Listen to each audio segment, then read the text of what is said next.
이 서울 용산에 있는 전쟁 기념관에 가보면요, 형제상이라는 제목의 동상 조형물이 외부에 설치되어 있습니다. 이 동상을 보시면 국군과 인민복, 군복을 입은 이 두 형제가 서로 부둥켜 안고 있는 모습인데요. 영화 태극기 휘날리며 또 이 형제의 상이 담고 있는 사연과 유사한 내용으로 만든 영화죠. 이 영화에서는 진태, 진석 형제가 등장하는데 서로 남과 북의 군인이 되어서 싸우죠. 이 조형물에 등장하는 실제 형제는요, 6.25 전쟁 당시 국군 소위였던 형 박규철과 북한군 하전사인 동생 박용철입니다. 황해도 편상군 신안면이 고향인 박규철 소위는요, 해주공업학교 광산과 3학년 여름방학 중에 8.15 해방을 맞습니다. 그는 남북 분단 직후 이 공산당의 학정에 시달리다 못해 부모님과 여동생을 동생 박용철 씨에게 부탁하고 홀로 월남을 한 후에요, 보병 16연대 신병으로 입대를 하는데요, 후에 이 16연대는 8사단으로 편입됩니다. 이후 6.25가 발발하자 1등 상사의 신분으로 의정부 지역 전선으로 투입되었고요. 소대장이 부상으로 호송되자 소대장 대리가 되어서 경북 영천 지구방어전에서 공을 세웁니다. 그래서 현지에서 소위로 진급, 임관합니다. 한편 박규철 소위의 동생인 박용철 씨는요, 북한에서 징병이 되어서 제8사단 83연대 하전사, 우리로 따지면 2등병으로 전선에 배치되는데요. 동생이 소속된 8사단은 기이하게도 국군 8사단하고 대치해서 계속해서 치열하게 싸우게 됩니다. 인천 상륙작전 직전인 9월 초에 북한군 8사단이 영천지구 전투에서 패배하면서 북쪽으로 도망치기 시작하는데요. 그런데 이 패주하는 북한군 8사단을 추격한 부대 중에 하나가 하필 형인 박소희가 근무하는 국군 8사단 16연대였습니다. 그렇게 도망치고 쫓기는 전투 가운데서 이들 형제는 서로가 한 전투 현장에 있는지도 모르고 서로 총부리를 겨누고 싸우다가요, 강원도 원주 치악곡의 전투에서 결국 만나게 됩니다. 박소희가 5, 6m 전방에서 도망치는 북한군을 추격하다가 이 한 적병이 재빠르게 땅바닥에 엎드리는 것을 목격합니다. 그 적병을 생포하겠다는 일념으로 죽이지 않을 테니 도망치지 말고 손을 들라고 말하는데, 일어서는 적병이 바로 자신의 동생 박용철 하전사였던 겁니다. 당시 현장을 목격한 사람들이 말합니다. 총알이 빗발치게 쏟아지는 그 순간에 박소희는 동생을 발견하고 가서 끌어안았다. 서로 얼굴을 맞대고 흐느껴 우는 장면을 보면서 그 주위의 전우들 모두가 다 한참 동안이나 눈시울을 붉히고 있었다. 그렇게 전쟁통에 서로 총부리를 겨누며 싸우던 형제는요, 치열한 전투 현장에서 만나 극적인 상봉을 하게 된 겁니다. 그럼 오늘 본문에서도요, 오랫동안 만나지 못한 한 형제가 극적인 재회를 하며 서로 웁니다. 20년 넘게 만나지 못한 형제예요. 제가 본문 4절 말씀을 읽습니다. 에서가 달려가서 그를 맞이하여 안고 목을 어긋맞추어 그와 입맞추고 서로 우니라. 아까 소개한 그 전쟁 기념관의 동상 이야기가 남북 갈등이 초래한 6.25 전쟁으로 갈라진 형제의 극적인 만남이라면, 오늘 본문은요, 첫째를 더 사랑한 아버지 이삭과 둘째를 더 사랑한 어머니 사이의 갈등으로 초래된 두 번의 상처로 갈라진 형제가 극적으로 만나는 장면을 우리에게 보여줍니다. 여러분, 방금 제가 동상 이야기를 하면서도 느꼈지만, 형제가 갈라서고 싸우고 쫓고 도망치는 이야기는 우리를 긴장시킵니다. 그러나 서로 안고 화해하고 눈물을 흘리는 이야기는요, 우리 마음을 따뜻하게 합니다. 오늘 본문에서 20년 넘게 서로를 향해 분노하고 미워하던 형제가요, 서로의 묵은 상처를 씻는 화해를 한 것입니다. 물론 성경학자들에 따라 오늘 본문을 진정한 화해로 봐야 하는지 아니면 형식적인 화해로 봐야 할지는 의견이 분분합니다. 그럼에도 오늘 본문은 20여 년간 한쪽은 증오하고 한쪽은 두려워했던 아픈 관계에 이 새롭게 시작되는 화해의 출발을 보여줍니다. 그래서 저는 오늘 이 두 형제의 화해 이야기를 통해 우리가 하나님을 경외하는 이들로서 어떻게 가정과 일터, 관계 속에서 믿음으로 화해하는 길을 걸어가야 할지 함께 고민하고 기도하는 시간을 가졌으면 합니다. 아마도 우리 중에는 본문처럼 가족 간에, 형제 자매 간에 갈등으로 인해 화해하지 못한 이들이 있을 것이고, 또한 비즈니스를 하고 인간관계를 맺으면서 오랜 반목으로 대립하거나 서로를 애써 외면하는 이들도 있을 것입니다. 오늘 말씀을 통해 우리 개개인을 향하신 주님의 음성에 귀를 기울이는 이 시간이 되었으면 합니다. 자, 형제의 화해를 보여주는 오늘 본문에서 우리가 먼저 생각했으면 하는 것은요, 화해하지 못한 관계는 내 삶에 풀리지 않는 매듭이 된다라는 점입니다. 그래서 결국 직면을 해야 한다라는 거죠. 여러분, 오늘 본문은요, 삼촌 라반의 집에서의 20년 생활을 마무리하고 야복 강가에서 하나님과 깊은 영적 씨름을 한 야곱이요, 이제 용기를 내어 고향집을 향해 나아가면서 형 에서와 대면하는 이야기를 우리에게 들려줍니다. 잘 아시다시피 20년 만에 형 에서를 만나는 그에게는 고민거리가 있습니다.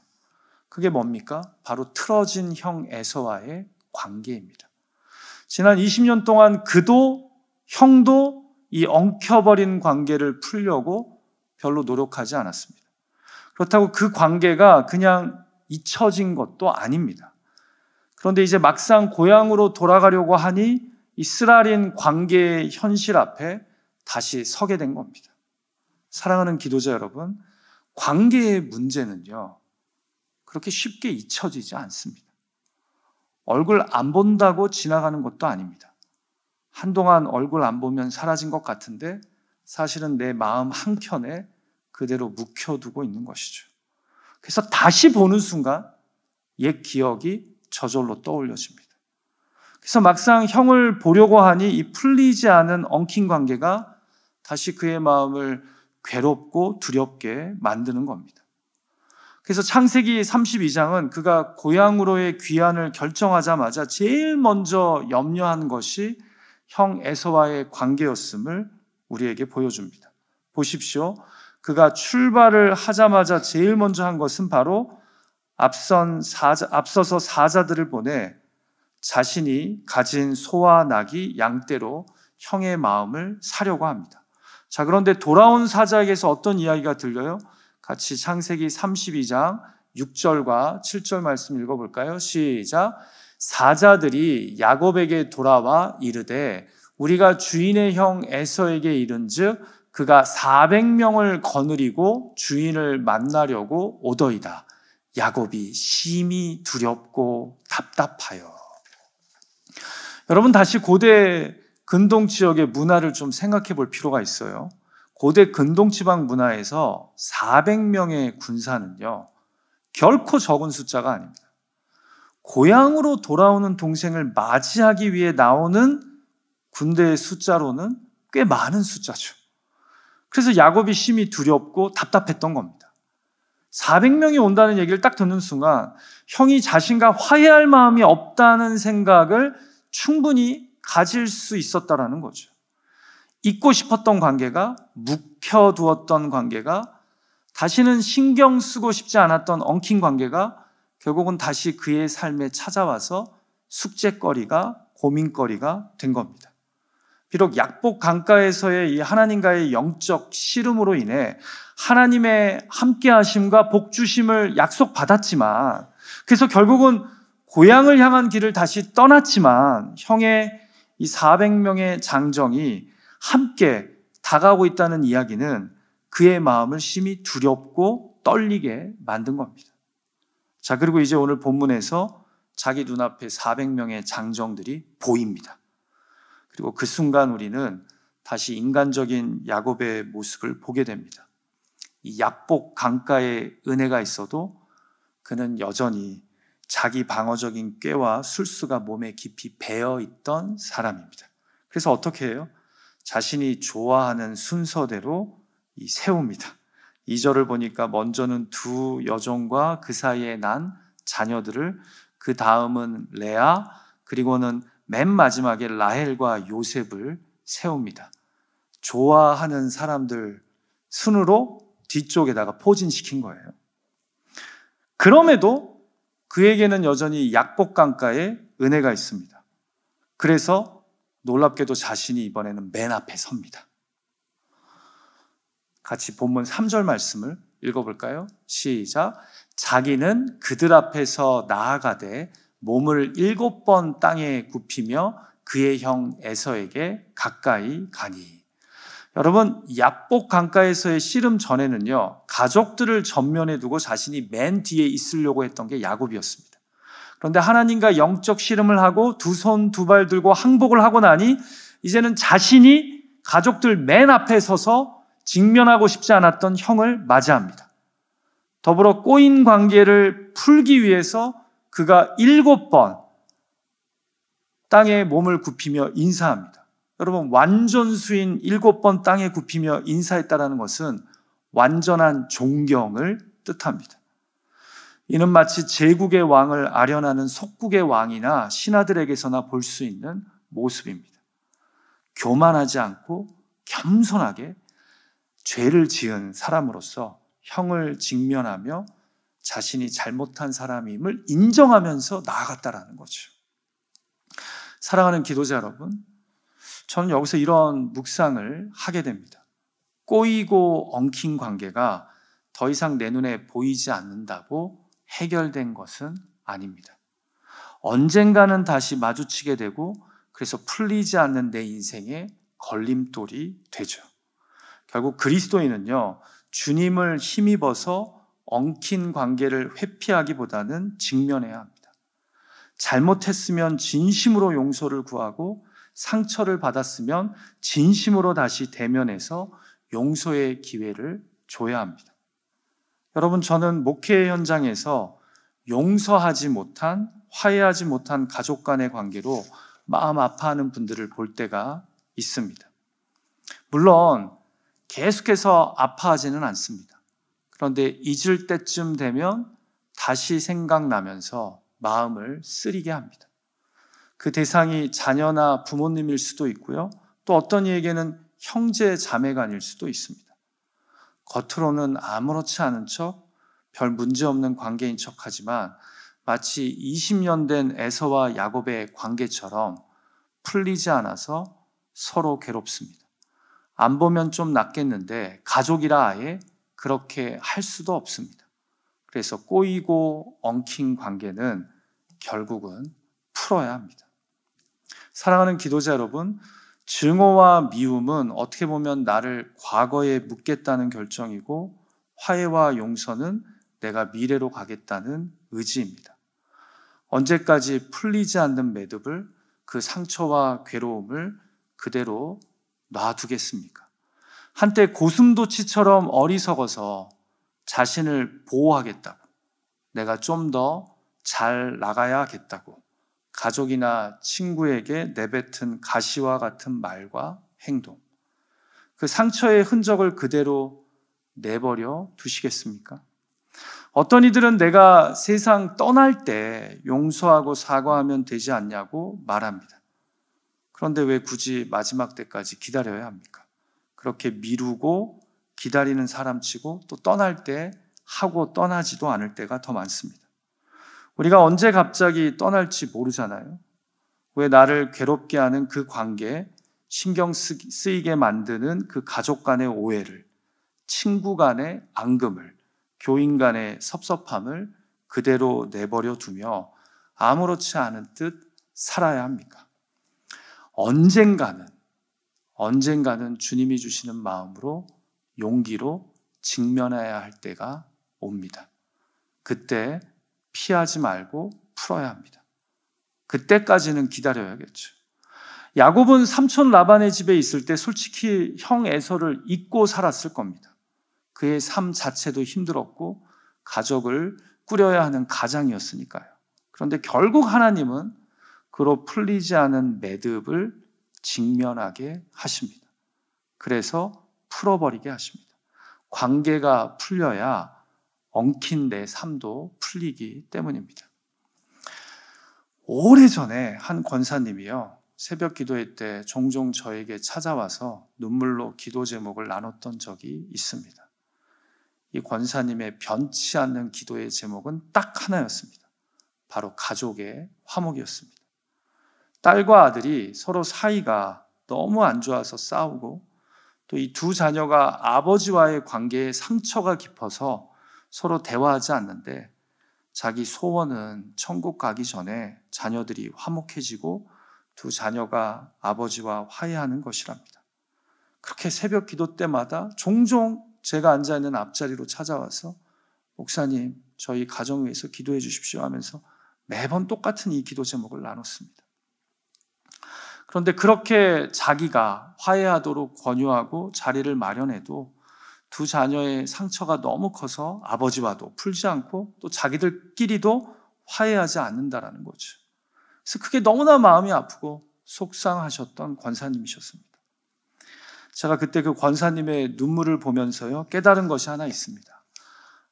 부모에게는 다른 무엇보다 가족의 화목이 제일 큰 기쁨이겠구나. 가족이 화목하지 못하면 그것처럼 어머니의 마음을 아프게 하는 것이 없겠구나. 여러분, 안타깝지만 이 권사님이 소천하실 때 제가 장례 예배를 인도했는데요, 두 자녀가 끝까지 서로 소원하게 지내더라고요. 그때 장례를 인도하면서 권사님의 그 눈물의 기도가 참 많이 생각났습니다. 사랑하는 기도자 여러분, 오늘 저녁 우리의 잊혀진 아픈 관계를, 마음 한편에 묵혀둔 관계를 주께서 떠올리게 하신다면 다시 꺼냈으면 합니다. 잊지 마십시오. 화해하지 못한 관계는 내 삶에, 내 가족에 풀리지 않는 매듭이 됩니다. 그래서 회피하고 잊어버리기보다 때가 되었을 때 직면해야 합니다. 주님이 주시는 용기를 갖고 엉키고 묵힌 관계를 풀어야 된다는 거죠.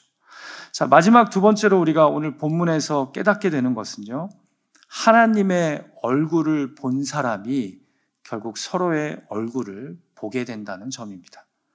다르게 이야기해서 은혜를 입은 자가 용서의 은혜를 구하고 또한 나눌 수 있다는 거죠.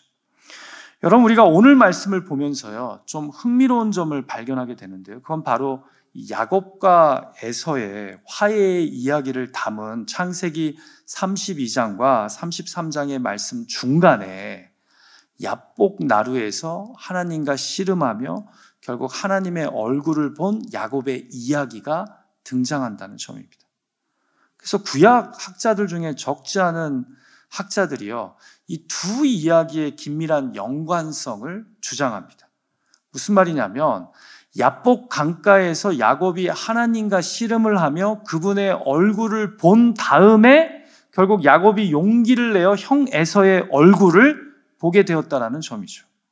이것을 창세기는요, 문학적 기술법을 통해 의도적으로 강조합니다. 자, 지난주에 우리가 살펴봤던 32장 30절 말씀을 다시 한번 읽어볼까요? 시작. 그러므로 야곱이 그곳 이름을 브니엘이라 하였으니 그가 이르기를 내가 하나님과 대면하여 보았으나 내 생명이 보존되었다 함이더라. 여러분, 브니엘의 뜻이 뭐죠? 하나님의 얼굴입니다. 자, 그러니까 내가 야복 강가에서 하나님과 대면하여 씨름을 했으나 죽지 않았다고. 그래서 그때부터 이곳의 이름을 브니엘, 곧 하나님의 얼굴이라고 부른 겁니다. 자, 그런데 바로 그 다음에 야곱이 누구를 만납니까? 형 에서를 만납니다. 형 에서의 얼굴을 보게 됩니다. 사실 야곱은요, 형을 만나면 죽을 수도 있는 큰 잘못과 죄악을 저지른 동생입니다. 그런데 형의 얼굴을 보았으나 죽습니까? 아니면 살아 있습니까? 살아 있습니다. 오늘 본문에서 형 에서는 그를 만나자 분노하기보다 그를 불쌍히 여기며 안고 입맞추며 웁니다. 그러니까 앞에 분이엘에서 하나님의 얼굴을 만났는데 거룩하신 하나님 앞에 꽤 많고 잔머리 굴리는 야곱이 죽임을 당하지 않고 살게 됩니다. 근데 그 다음에 형 에서의 얼굴을 만났는데 또한 형 에서가 그에게 복수하지 않고 그를 죽이지 않고 그를 살려두었다라는 거죠. 여러분, 유사점은 여기에만 있지 않습니다. 야곱은 하나님과 씨름을 하다가 허벅지 관절의 힘줄이 상함에도 끝까지 나를 축복하지 않으시면 보내드릴 수 없다고 버텼죠. 영적으로 항복하면서도 하나님께 간곡히 부탁합니다. 내 삶에 복을 내려달라고요. 형 에서와의 만남에서 제발 나를 지켜달라고요. 자, 그런데 오늘 본문에서 형 에서가 괜찮다고 하는데도 또한 동생 야곱이 포기하지 않고 계속해서 무언가를 부탁합니다. 뭘 부탁해요? 자신이 준비한 예물을 받아달라고 말입니다. 이게 무슨 의미일까요?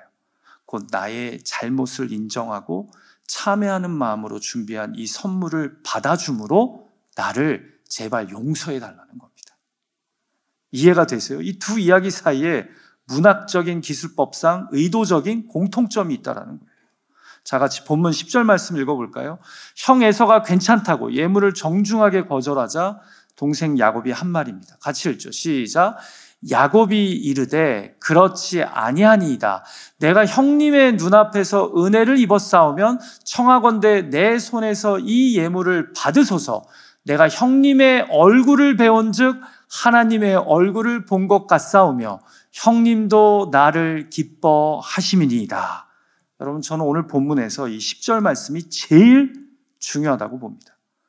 앞선 32장의 야복강가 분이엘에서의 경험과 의도적으로 오늘 본문을 연결시키는 부분이기 때문입니다.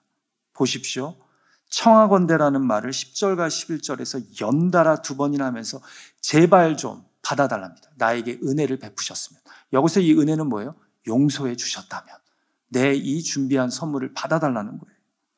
마치 야복강가에서 하나님에게 얼굴을 뵈며 복을 달라고 계속해서 청했던 것처럼 말입니다.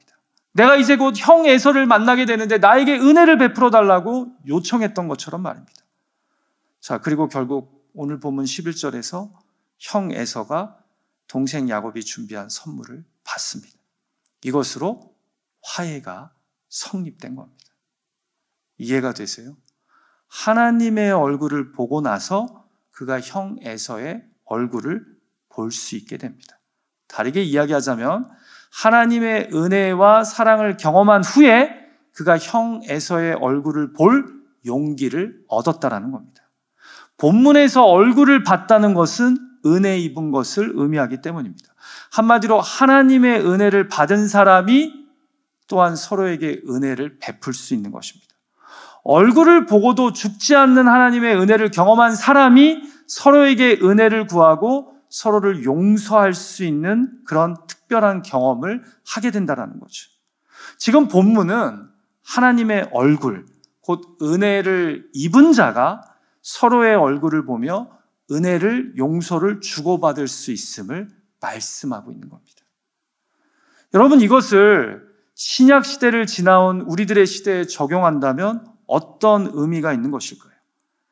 예수 그리스도를 통한 십자가 대속의 용서와 화해를 경험한 자들만이 용기를 내어 용서를 구할 수 있고 또한 용기를 내어 서로를 용서해 줄 수 있다는 겁니다. 하나님의 은혜를 경험한 사람이 서로에게 은혜를 베풀 수 있는 용기와 믿음을 얻게 된다는 거죠. 왜 우리가 서로를 용서하지 못할까요? 왜 화해하지 못할까요? 나를 용서하신 예수 그리스도의 십자가 사랑을 정말 믿는다면, 나 같은 죄인을 살리신 하나님의 은혜를 믿는다면 왜 나에게 그런 상처, 아픔을 준 사람을 잘 용서하지 못하는 것일까요? 어쩌면 십자가 복음의 은혜에 우리가 푹 잠기지 못해서 그런 것은 아닐까요? 그 십자가 은혜의 메시지를 잃어버려서 그런 것은 아닐까요? 하나님이 먼저 나와 같은 죄인에게 얼굴을 보여주셨다는 것을 우리가 잊어서 그런 것은 아닐까요? 그래서 용서를 구하지 못하는 나, 용서해 주지 못하는 나의 마음을 치면서 이런 나를 불쌍히 여겨달라고 우리가 기도해야 되지 않을까요? 에베소서 4장 32절은 우리에게 이렇게 말씀합니다. 같이 한번 에베소서 4장 32절 말씀 읽어볼까요? 시작. 서로 친절하게 하며 불쌍히 여기며 서로 용서하기를 하나님이 그리스도 안에서 너희를 용서하심과 같이 하라. 부디 독생자 예수 그리스도를 이 땅에 보내셔서 죄로 인해 단절된 나와 하나님 사이의 관계를 회복시키신, 화해하게 만드신 그 하나님의 사랑을 기억하며 우리도 서로의 얼굴을 용기 내어 바라볼 수 있기를 주님의 이름으로 간절히 축복합니다. 말씀을 마칠까 합니다. 오늘 성경은 우리를 화해를 위한 믿음으로 초대합니다. 잊지 마십시오. 첫 번째로 화해하지 못한 관계는 내 삶에 풀리지 않는 매듭이 됩니다. 그래서 결국은 직면을 해야 합니다. 두 번째로 하나님의 얼굴을 본 사람이, 하나님의 은혜를 입은 사람이 결국 서로의 얼굴을 보게 됩니다. 서로를 용서하게 됩니다. 결국 은혜를 입은 자가 용서의 은혜를 구하고 베풀 수 있는 것입니다. 오늘 주신 말씀을 기억하면서 내 가족과 친구, 이웃들 사이에 다시 화해를 위한 믿음의 역사가 꿈틀거리기를 주님의 이름으로 축복합니다. 우리 이 시간 같이 기도하죠.